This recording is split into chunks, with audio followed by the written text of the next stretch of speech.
있었으면, 내가 조금만 더 낮출 수 있었으면. 30년 불면증, 추기경님이 30년 불면증 환자였다. 본인도 상처를 치유하지만 남들을 위해서 준비되어 있는 사람, 옆에 있는 사람이 같이 행복할 때 내 행복도 완전한 행복이 될 겁니다. 첫 번째는 진리, 두 번째는 정의, 세 번째는 사랑. 우리 국민은 남을 배려할 줄 모른다.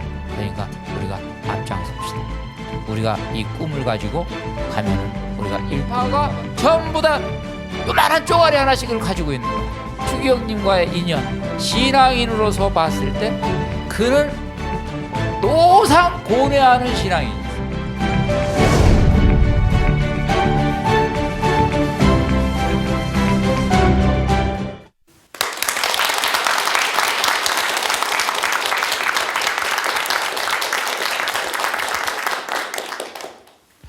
여러분 반갑습니다. 네, 벌써 네 번째 강의를 저희가 이제 맞이하고 있습니다. 여러분들 그동안 많이 배우셨죠? 네. 제가 첫 번째 강의 때 말씀을 드렸어요.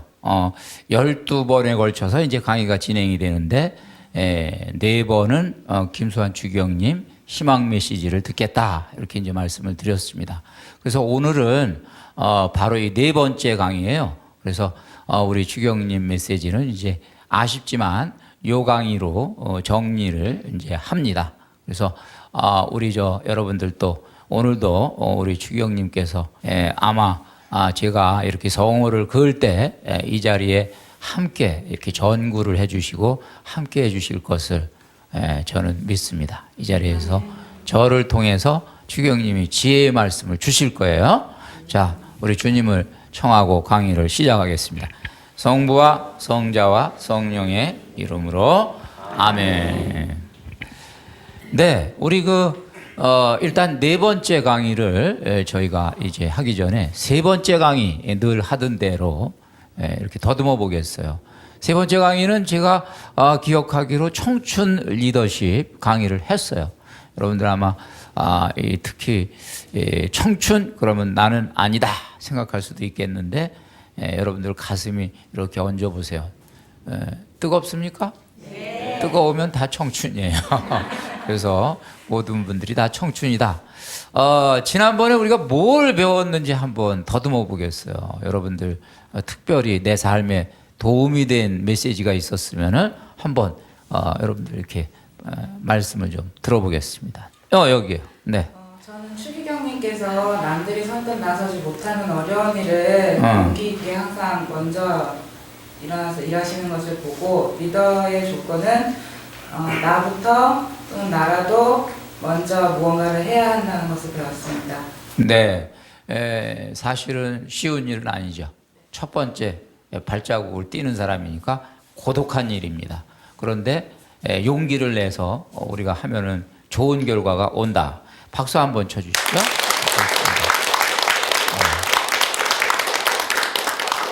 또 누가 있을까요?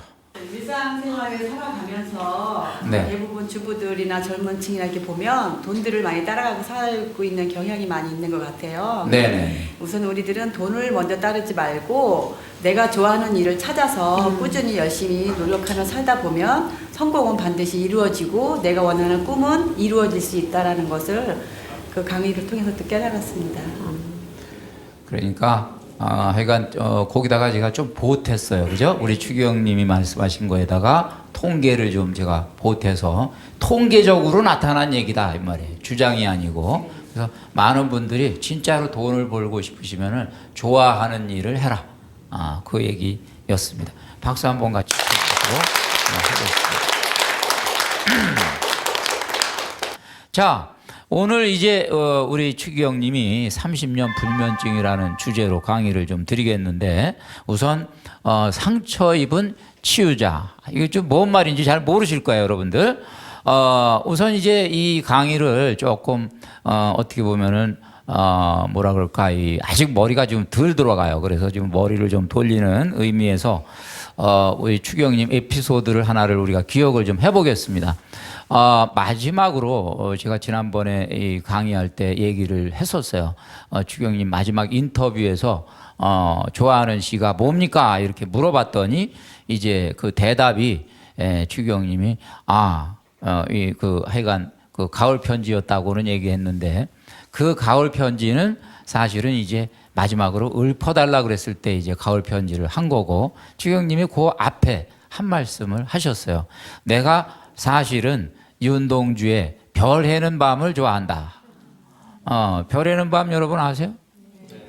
뭐 어떻게 됩니까? 혹시 암송하고 있는 사람 있어요? 별 해는 밤. 그 서시 말고. 서시 말고. 윤동주 작품이 그 두 가지예요. 그죠? 뭐 있어요? 뭐 별 하나 뭐 이런 거 있잖아요. 하늘에. 저도 지금 생각이 안 나요. 여러분이 생각이 안 나니까 저도 생각이 같이 안 나요. 별 하나의 추억. 예를 들어 별 하나의 추억과 별 하나의 사랑과 별 하나의 쓸쓸함과 이런 거 있죠. 생각이 나죠. 그러니까. 자, 그런데 추경님이 이제 그 끝에 하시는 말씀이 내가 사실은 더 좋아하는 거는 서시인데 서시는 차마 읊지를 못해. 방금 얘기한 대로. 왜냐? 하늘을 우러러 한 점 부끄러움 없기를 그러면은 부끄러운 게 생각이 많이 나가지고 읊지를 못해. 제가 요 대목을 글로 쓸 때 제가 혼자 방에서 이렇게 이제 조용한 중에 아주 절대 침묵 중에 제가 글을 썼는데 요 대목을 그런데 혼자서 피식 웃었어요. 제가 왜 웃었냐? 추기경님은 이렇게 서시를 차마 읊지를 못했다고 그러는데 나는 얼마나 뻔뻔스럽게 많이 읊었냐. 그리고 이제 거기다가 하늘을 우러러 한 점 부끄러움 없기를 그랬을 땐 이게 시를 읽다가 하늘을 우러러대니까 또 하늘까지 우러렀단 말이에요. 제가 그러면서 폼을 잡았는데 추기경님은 읊지를 못했다고 그러니까 제가 속으로 피식 웃었단 말이에요. 그러면 추기경님이 잘못된 거야. 이거를 뻔뻔스럽게 잘 읊는 내가 잘못된 거야. 제가 그런 생각을 했던 적이 있어요. 앞으로 이 강의를 들으시는 분은 이제 절대로 서시를 못 읊으실 것 같아. 그렇죠?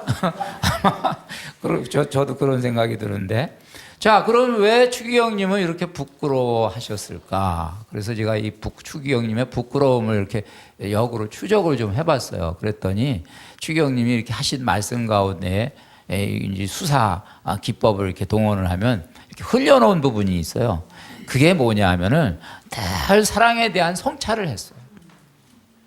내가 조금만 더 나눌 수 있었으면, 내가 조금만 더 낮출 수 있었으면, 그때 나에게 도움을 청했던 사람에게 내가 도움을 줄 수 있었으면, 이런 성찰을 많이 하세요.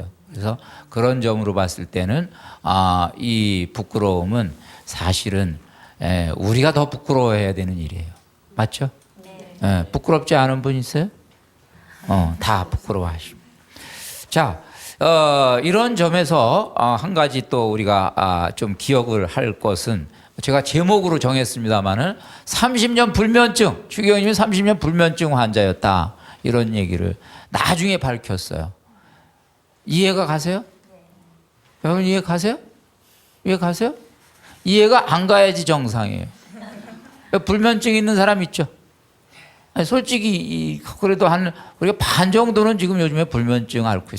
조금씩 심각한 불면증도 있겠지만, 근데 저는 얼핏 그랬어요. 저는 잠을 좀 잘 자거든요. 잠을 잘 자는 편은 아닌데 잠을 잘 자는 장치를 만들어 놓고 자요. 제가 이게 나름대로 이렇게 연구를 해가지고 이러면 잘 잔다, 이게 다 조사해가지고 하니까 참 잘 자요.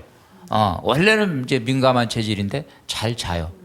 근데 제가 그랬어요. 나도 잘 자는데, 나 같은 사람도 잘 자는데 왜 못 주무시나? 처음에는 이제 이런 생각을 했었는데 나중에 사연을 알고 보니까 제가 잘못된 생각을 했다, 이런 걸 알게 돼요.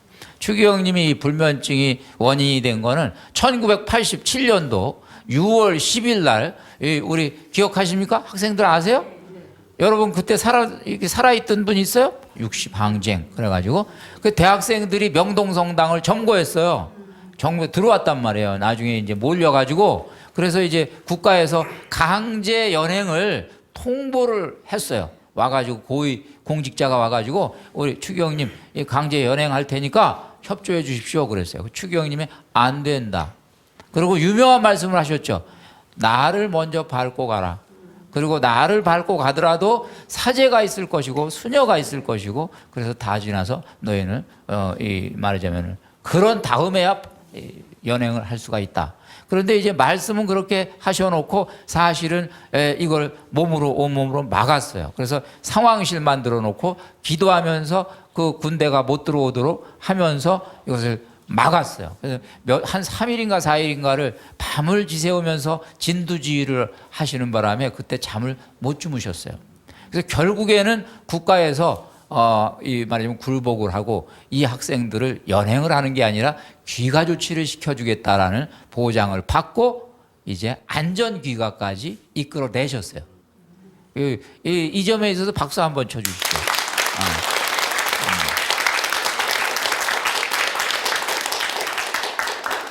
그런데 그때 이 잠을 3일 동안 한숨도 못 주무시는 바람에 여기 신경에 조금 이상이 생긴 거예요. 그래서 이제 일단은 하여간 그때부터 불면증이 아주 굉장히 심해졌다 이런 얘기인데 그리고 그 이후에도 이제 추기경님 성품에 추기경님은 거절을 할 줄 모른다 그랬죠. 근데 편지가 이렇게 오잖아요. 이만큼 쌓이잖아요. 매일 쌓이잖아요. 이걸 다 읽어보시고 일일이 답장하시고 일일이 거기서 기도를 부탁하잖아요. 그럼 추기경님 뭐 예를 들면은 어떤 그 불치병 환자가 저 그 자료 중에 그런 자료도 있어요. 어떤 불치병 환자가 이런 편지를 써요. 추기경님께서 딱 한 번만 저를 위해서 기도해 주시면 제가 나을 것을 저는 믿습니다. 이렇게 썼어요. 이 편지 받고 편안한 잠을 잘 수가 있을까요? 안 나으면 어떡하지? 내가 기도를 했는데 추기경 체면에 이런 생각도 들을 거고 그래서 하여간 밤새 이런 그 민원 사항들을 고민하면서 이제 뒤척이면서 결국에는 아까 얘기한 신경장애와 여러 가지가 겹치니까 30년을 불면증으로 항상 지냈다 이런 얘기예요.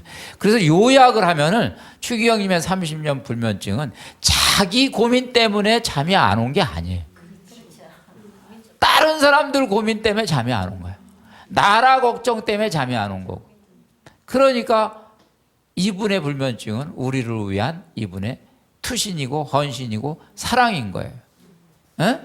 그래서 지금 요즘에 제가 잠을 잘 자고 있다는 얘기는 제가 나쁜 놈이라는 얘기예요. 그래서 저도 이제 그냥 대충 자기로 했습니다. 그러니까 여러분들 여기서 좀 어떻게 보면 우리 추기경님은 얼마나 참 심오한 사상을 갖고 있었는지 아실 거예요. 상처 입은 치유자라는 말을 하십니다. 추기경님이 그런 말씀을 하세요. 근데 이거는 사실은 어떤 한 책에 나온 대목이에요. 저도 읽었어요. 신학생 시절에 상처 입은 치유자라는 책이 있습니다. 거기에 이제 엘리야 예언자가 있죠. 책 내용이 구약의 엘리야 예언자에게 한 랍비가 가서 물어요. 예언자한테 메시아가 언제 옵니까? 그랬더니 이 메시아는 이미 와 있다 그랬어요. 그럼 메시아는 어디 있습니까? 그랬어요. 그랬더니 엘리야 예언자가 말하기를 나가 보면은 장터에 나가 보면은 거기 거짓대들이 우글우글대는 지역이 있을 것이다. 거기 가면 거짓들이 전부 다 상처를 입고 있어. 왜냐하면 하여간 거지니까 이래저래 상처를 입고 있는데 붕대들을 다 감고 있어. 자기 붕대를 열심히들 감고 있어. 그런데 한 사람만 유독 자기 붕대를 감다가 마저 못 감고 벌떡 일어나서 딴 사람 가서 도와주고. 그래서 항상 상처가 어떤 일정 부분의 상처는 그대로 붕대가 감기지 않은 채 있는 한 분이 있을 것이다. 그분이 메시아다 그랬어요. 여러분 여기에 메시지가 있는 거예요. 메시아는 뭐냐?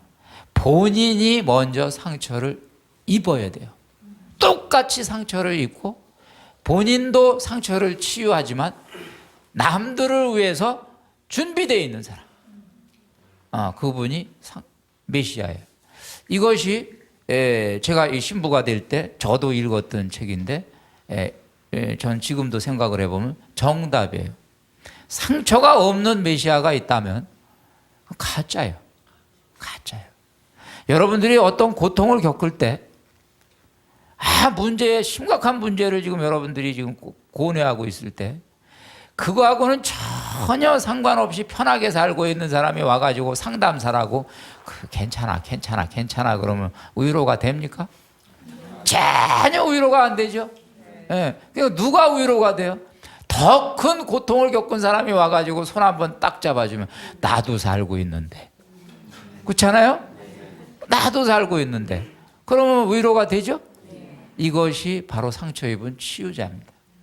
그래서 우리 신부로서 저도 좀 생각을 해보면 신부로서 우리 주님께서는 사제들에게 또는 우리 수도자들에게 일부러 고통을 많이 주세요. 어떤 때는 많이 주세요. 그걸 통해서 말하자면 다른 사람들의 심정을 알 수 있도록. 그러니까 만약에 누군가가 너무 편안하게 그냥 편안한 얼굴로만 그냥 행복한 얼굴로만 그래서 그렇게 살면 그것도 또 문제예요. 그래서 제가 한 번은 여러분 히말라야에 티베트 스님이 있어요. 마티유라는 스님이 있는데 유명한 분이에요. 달라이 라마의 제자예요. 어떻게 보면 뭐 수제자다 해도 과언이 아닌데 프랑스 분이에요. 과학자 출신이고 노벨상 수상한 사람의 제자였어요. 그러니까 어떻게 됐든 뭐 대단한 사람인데 다 때려치고 히말라야에 이렇게 가서 승려 생활을 하는데 한국에 왔어요. 그때 이제 동아일보에서 주선을 해줘가지고 제가 그분하고 대담을 나눴어요. 대담을 하는데 그때 이제 기자가 저한테 묻기를 신부님은 행복하십니까? 그러는 거예요. 그래서 네, 행복합니다. 그런데 행복하기는 한데 아직 좀 뭔가 부족합니다. 그럼 왜 부족합니까? 그래서 그것은 나 혼자 행복하려고 그러면 나는 마음껏 행복할 수가 있는데 옆에 사람을 행복하다가 옆에 사람 쳐다보면 또 이게 또 미안하기도 하고 또 저 사람 그 고통에 어떤 나도 뭔가 책임이 있는 것 같기도 하고 그래서 옆에 있는 사람이 같이 행복할 때 내 행복도 완전한 행복이 될 겁니다. 이런 얘기를 한 적이 있습니다. 여러분들 맞죠? 네. 그래서 우리 여러분들 여기 박수 쳐주려고 그러는데 박수 한번 크게 쳐주시면 감사하겠습니다.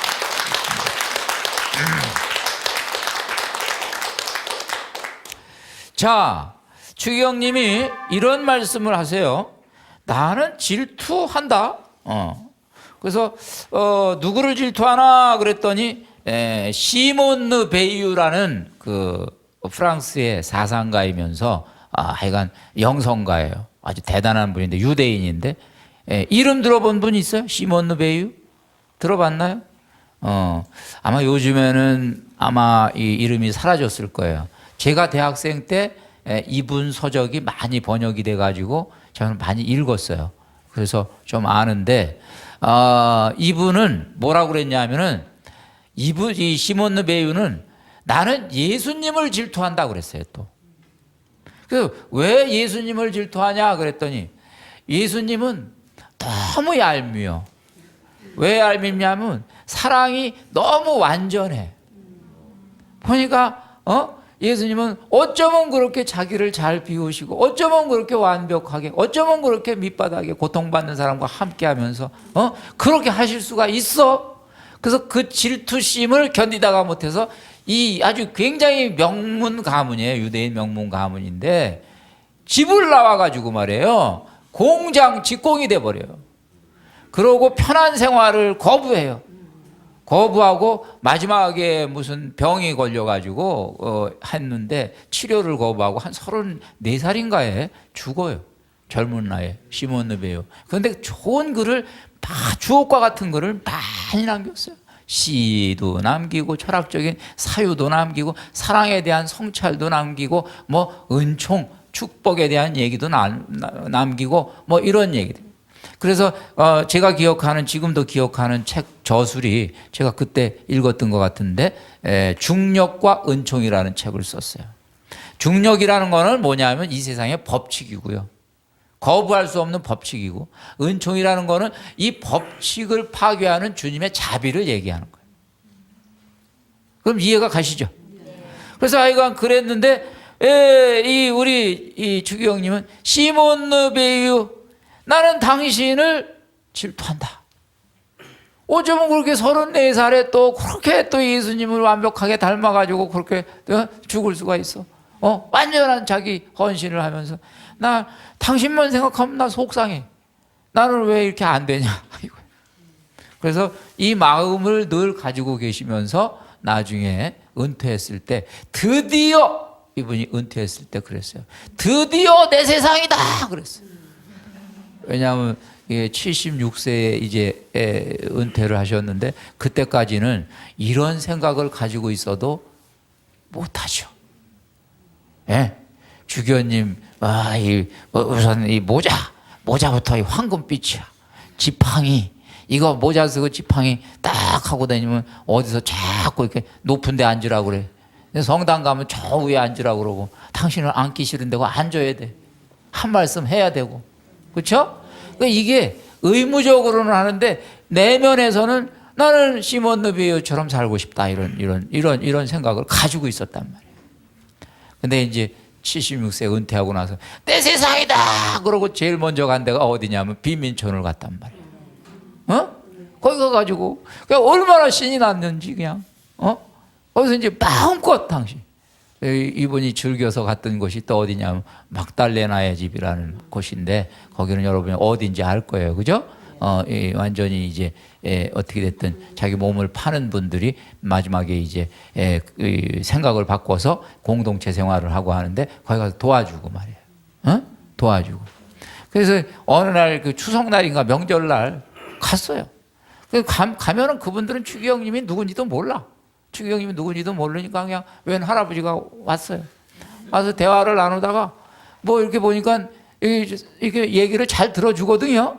잘 들어주니까 이 사람들이 그냥 하소연하고 막 울어대는 거야. 내 인생 망쳤어요, 할아버지. 그러고 막 울어대고 막 그러니까 이 사람도 저 얘기하고 저 사람도 저 얘기하고 그래가지고 그 추기영님이 했다는 유명한 이야기가 있어요. 뭐라 그랬냐.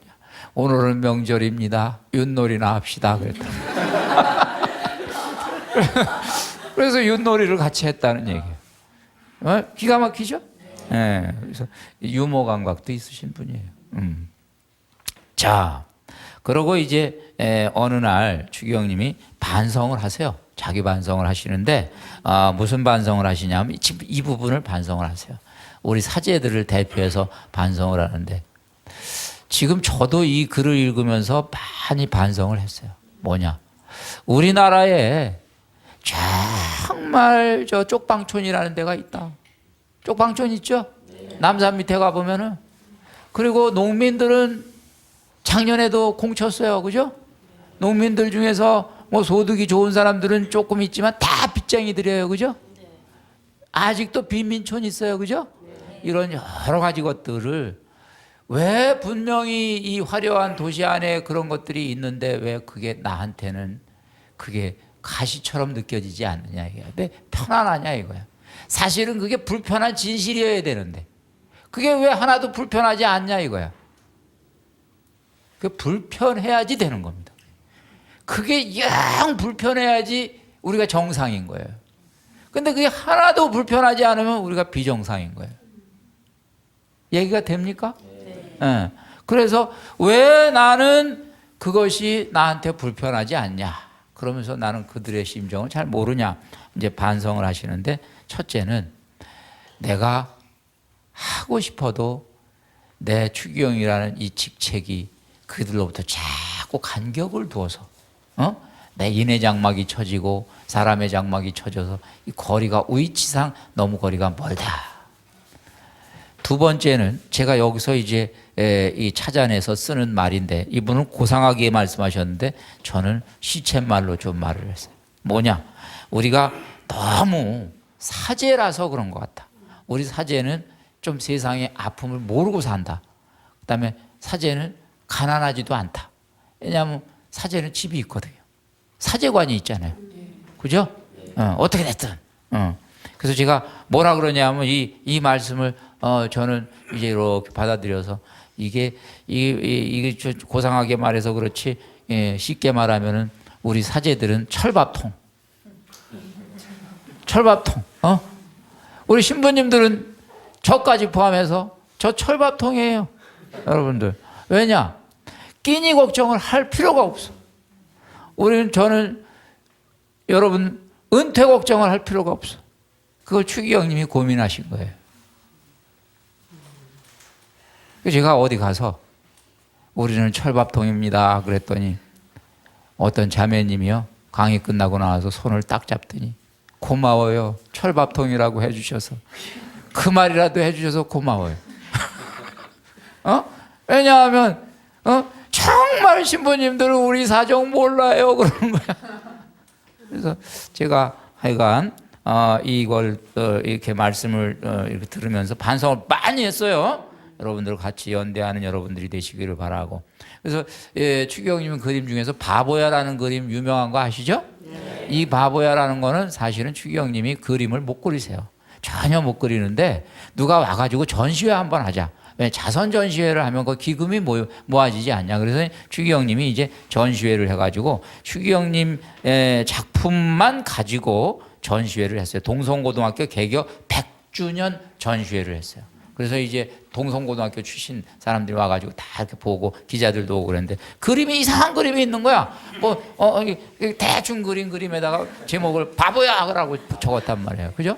그러니까 이제 기자들이 질문을 했어요. 이게 왜 바보야라고 적었습니까? 그랬더니 추기경님이 하신 말씀이, 내가 보니까 내가 바보입니다.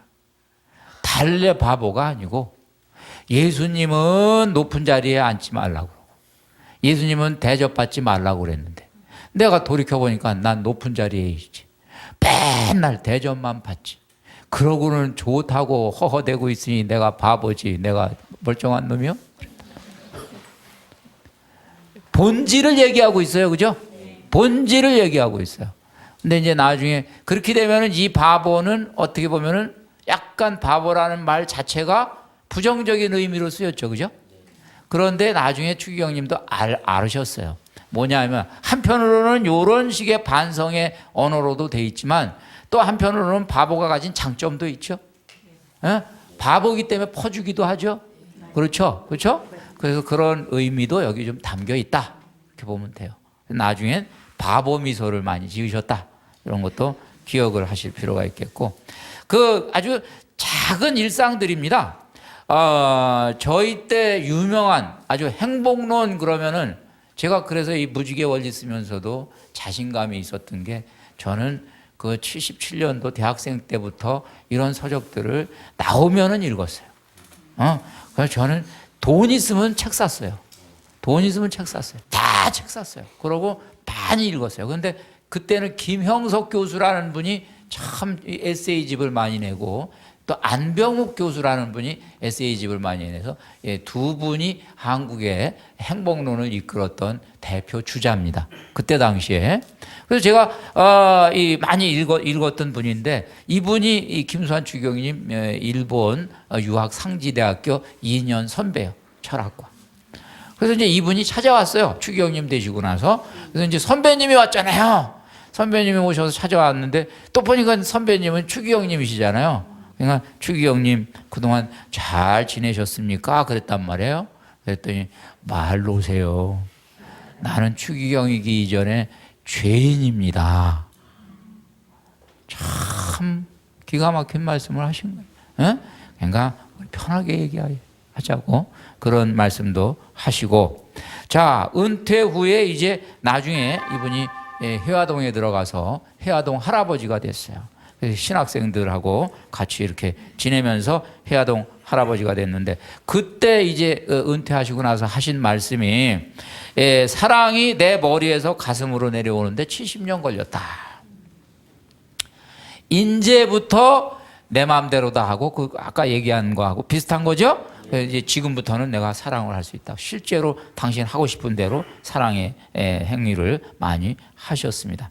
그래서 이제 처음에 제가 이 강의할 때 첫 번째 날 말씀드렸던 이 친전이라는 것이 쓰이게 된 배경은 추기경님이 마지막 1년간 끙끙거렸다고 말씀드렸잖아요. 그래서 이제 한 9년 사시고 마지막 1년 끙끙거렸는데 그때 추기경님 머릿속에 이 구상이 있었어요. 대한민국을 어떻게 해서든지 잘할 구상이 있었는데 그 계기가 된 사건이 있어요.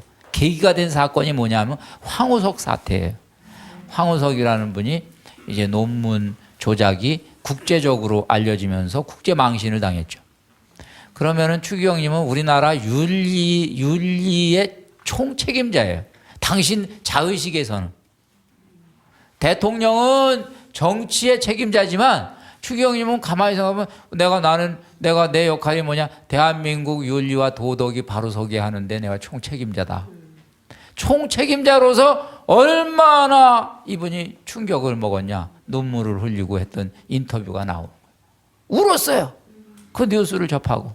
그래서 그 인터뷰는 아주 사진도 유명하고 인터뷰는 굉장히 유명한데 그래서 그 이후에 이분이 구상을 하기를 3가지를 이제 했다. 그래서 첫 번째는 진리, 두 번째는 정의, 세 번째는 사랑. 요 운동을 펼쳐야 되겠다. 그런데 정의는 진리는 너무 거창해요. 그러니까 나중에 이게 실제적인 이제 우리 실천으로 넘어가면은 이 진리는 뭐가 되냐면 정직이 돼요. 정직. 연결이 되죠? 네. 진리하고 정직하고 연결이 돼요. 그 다음에 이제 정의, 당신은 마음속에는 정의가 있었는데 이 정의는 또 너무 거창해요. 그러니까 이것을 구체적으로 정의를 얘기하면 준법이 되죠. 말 되죠? 네. 그 다음에 사랑, 그래도 이것도 너무 추상적이야. 그러니까 이것이 실제적으로 바뀌면 배려가 되는 거야, 배려. 그래서 이제 요걸 이렇게 왔다 갔다 하시면서 이분이 이제 편지를 써가지고 친전으로 돌렸다, 사람들에게. 그 최초의 오피니언 리더들이 요거를 이제 퍼뜨리기 시작했고 지금은 이거를 대물림에서 김수환 추기경 연구소가 바로 요 정신을 어떻게 퍼뜨릴까 이렇게 되는 거예요. 엊그제 제가 이 중국에 있는 분 이제 어떤 그 신부님이나 이제 한국 방문하신 분들을 만날 일이 있었는데 지금 어떤 계획이 진행 중이냐 하면은 추기경님의 이런 정신들이 그냥 중국에 알려져 가지고 중국에 번역이 돼서 중국에도 이 운동으로 확산이 되고 있다. 중국에도 퍼지는 판인데 한국에서 퍼져야 돼요, 안 퍼져야 돼요? 훌륭하신 분이잖아요. 그래서 그렇게 해서 일단은 이제 요약을 조금 몇 가지만 해드리면 이분이 일단은 말하자면 정직에 대해서 이런 말씀을 하세요. 한국에서 정직한 사람은 언제나 손해 본다. 이 말은 뒤집혀야 된다 이거예요. 맞아. 지금은 사회가 다 그렇게 손해 보게 만드니까 그런데 앞으로는 정직한 사람에게 점수를 줘가지고 잘 되게 만드는 사회가 돼야 된다. 아멘이죠? 네. 근데 돼요, 이게. 돼요. 된다고. 특히 제가 이 유럽도 그렇고 미국도 그렇고 이렇게 조금 이제 뭐 지내 보니까 거기서는 이게 가능해요. 요령 부리는 사람이 거기서는 발붙일 틈이 없어요. 그래서 차제에 제가 대국민 선언을 하나를 하면은 그게 뭐냐면 가장 정직이 들어와야 되는 데가 음식 문화예요, 요새. 여러분 뉴스에 요즘 뭐 종편이니 뭐 막 나오죠? 이상하게 막 나쁜 짓 하는 것들 나오죠? 그거 간단해요. 보건복지부에 말하자면은 보건경찰관들 제도를 도입을 해서 보건경찰을 도입을 하는 거야. 그러면 젊은이들도 취업자리도 늘죠. 사회복지 얘기할 게 아니고 그래서 보건경찰을 도입을 해가지고 칼같이 돌아다니면서 전국을 음식과 관련된 데는 다 돌아다니면서 바로 현장에서 체포하는 거.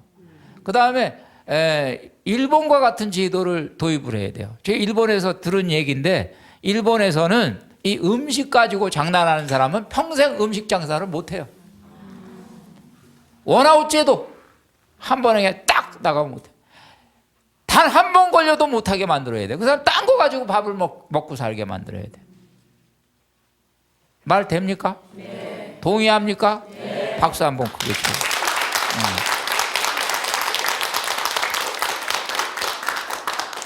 그래서 그런 것들이 우리에게 이제 오면은 좋다 하는 말씀을 좀 제가 드려보고요.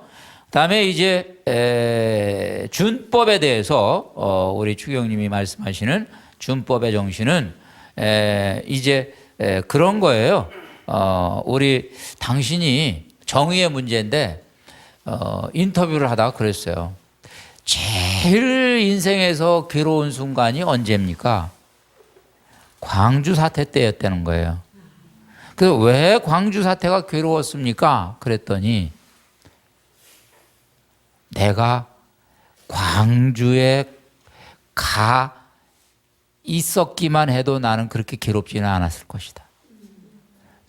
내가 지금까지 후회되는 거는 그 광주 사태가 있을 때 내가 현장에 못 갔다는 거. 어? 그래서 결국에는 이분은 이제 이 말하자면 정의 문제잖아요. 이거는 사회 정의의 문제. 그만큼 이 관심이 크고 애정이 크고 필요하면은 지난번에도 제가 말씀드렸죠. 당사자하고 단판을 짓고 항상 뒷담화 안 하고 언론을 통해서 안 하고 당신이 직접 해결을 하고 하는 방법을 썼다라는 거 저는 아주 높이 삽니다. 그리고 또 이렇게 큰 얘기만 하시지 않았어요. 작은 얘기도 하셨어요. 뭐라고 그랬냐면은 노점상에서 물건을 살 때 깎지 마라. 오죽하면 노점상에 나와가지고 물건을 팔겠냐. 싸게 살라고 그러지 말고 그 사람을 도와주려고 하는 생각을 가져라. 뭐 깎지 마세요. 노점상 어디 가서 깎아야 돼? 백화점에 가서 깎아요. 센 데 가서 깎고 작은 데 가서는 깎지 마세요. 그래서 이것도 어떻게 보면 준법이고 정의고 그렇습니다. 그다음에 이제 사랑인데 사랑은 이제 당연히 배려죠. 그래서 우리 추경님은 사랑을 뿌옇게 추상적으로 말씀하시지 않고 이제 마지막에는 실천했다고 되어 있는데 아름다운 실천이 한 가지 사례가 있어요. 행여자 보호시설, 나환우촌, 달동네, 교도소 이런 데를 자주 다니셨다고 그랬는데 이제 그런 분들을 도와주고 있는 또 예수의 작은 자매회라고 있어요. 아주 가난하게 사는 분들이에요. 거기를 가시면 추경님이 갈 때마다 그러니까 이제 옆에서 이렇게 기사가 보고 이제 발견한 거예요. 갈 때마다 반찬 투정을 하더래요. 반찬이 이게 뭐야?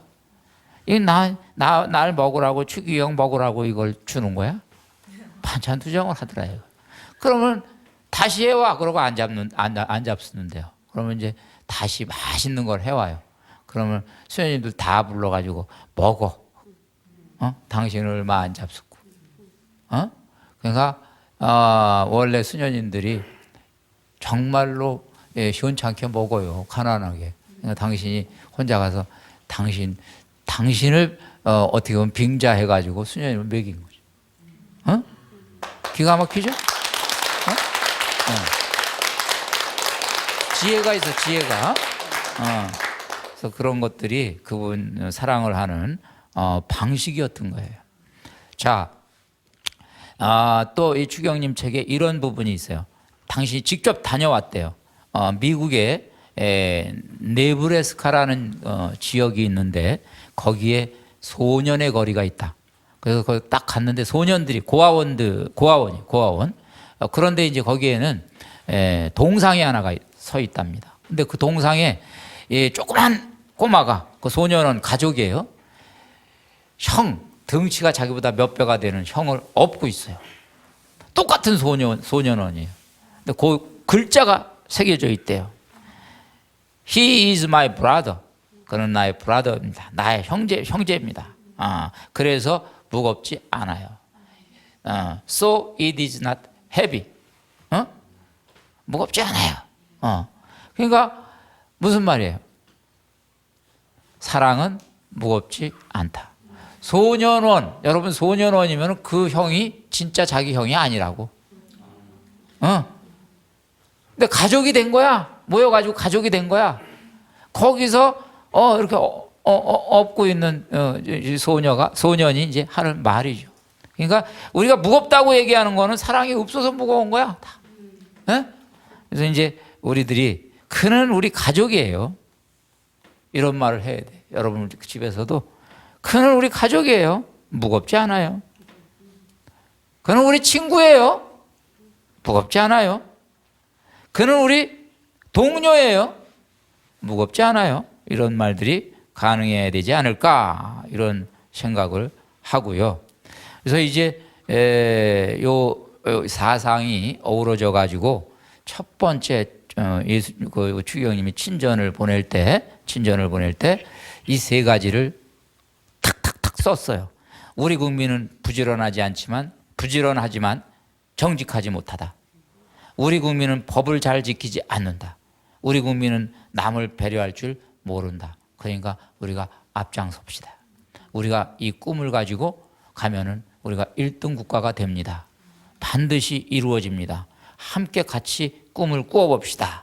이런 명처방을 주셨는데, 그러고 이제 제가 이 정리를 이제 추경님 정리를 하면은 추경님이 돌아가시고 그 이듬해에 제 가톨릭 신문사에서 이제 좀 정리가 됐단 말이에요. 그래서 추경님이 서거하시고 나서 이 사회가 이제 추경님에 대해서 어떤 말하자면 정리를 할 수 있겠냐. 그래서 제가 원고를 좀 이렇게 길게 써서 낸 적이 있는데, 그때 제가 1년을 이렇게 돌이켜 보니까 이 딱 그 추경님 돌아가시고 나서 모자이크 그림이 하나가 그려진 느낌이 들었어요.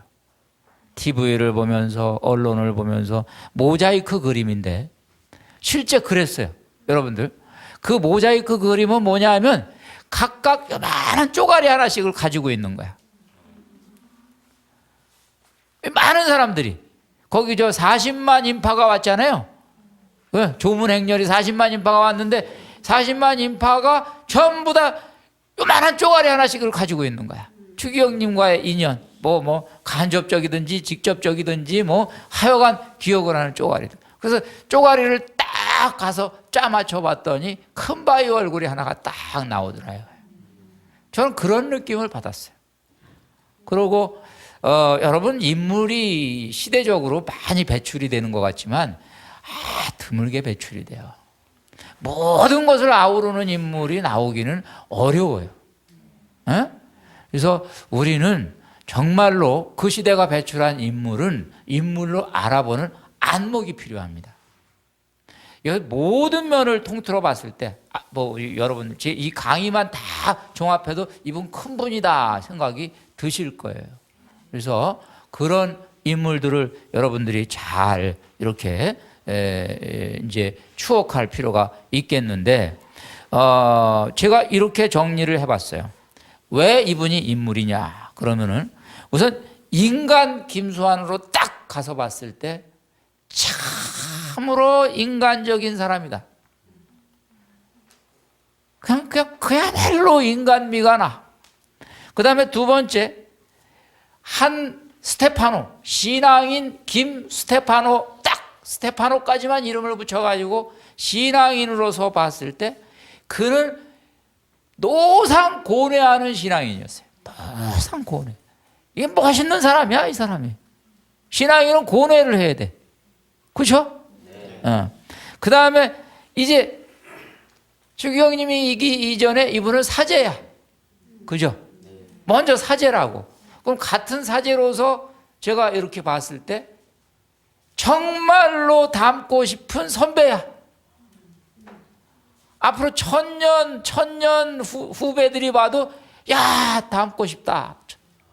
그런 거예요. 그 다음에 우리 대한민국 대한민국의 관점에서 봤을 때 저는 감히 얘기해요. 20세기 대한민국이 가졌던 20세기의 인물 가운데 손가락에 들어가는 분이다. 그냥 대한민국을 놓고 봤을 때. 그래서 이분은 여러분 잘 모를 거예요. 저는 이제 제가 통계를 늘 읽고 확인하니까 아는데, 김수환 추기경님은 1970년대 말부터 90년도까지, 그러니까 한 약 30년간 부동의 1위예요. 부동의 1위. 존경하는 사람 그러면은 연예계 다 통틀어 가지고 배우 대통령 소설가 교수 다 통틀어 무조건 부동의 1위가 김추기경이었어요.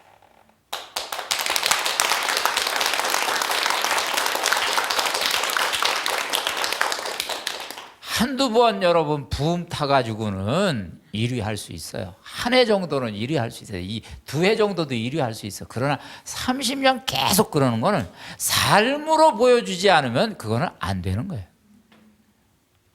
맞죠? 네. 그래서 저희가 이제 이 김추기경님의 이 메시지는 그분의 삶 자체가 우리에게 희망 메시지다. 이렇게 말씀을 매듭을 지으면서 오늘 강의를 이제 마치겠습니다. 여러분들 성호 굽고 주님께 감사드리고 이 강의 마치겠습니다. 성부와 성자와 성령의 이름으로 아멘. 감사합니다. 희망은 인간의 운명이다. 왜냐? 인간의 본능이니까. 그대 어깨 위로 늘 무지개 뜨기를. 우리 안의 생체시계도 결국에는 이게 주기를 가지고 돌아요. 우리가 꿈을 접은 순간에도 꿈은 우리를 떠나지 않았다. 다자인이라는 말이에요. 다자인은 다는 여기야, 여기. 자인은 being, 영어로 here being. 그러니까 내가 여기 있어, 현 존재야. 아무리 꿈을 접었다고 그래도 사실은 그것은 거짓말이고 내 안에서는 계속 음모를 가지고 있는 거야. 탑독과 언더독의 싸움이다 이거야. 다윗은 언더독이고 탑독은 골리앗이고. He can do it. She can do it. Why not me? 요람과 무덤.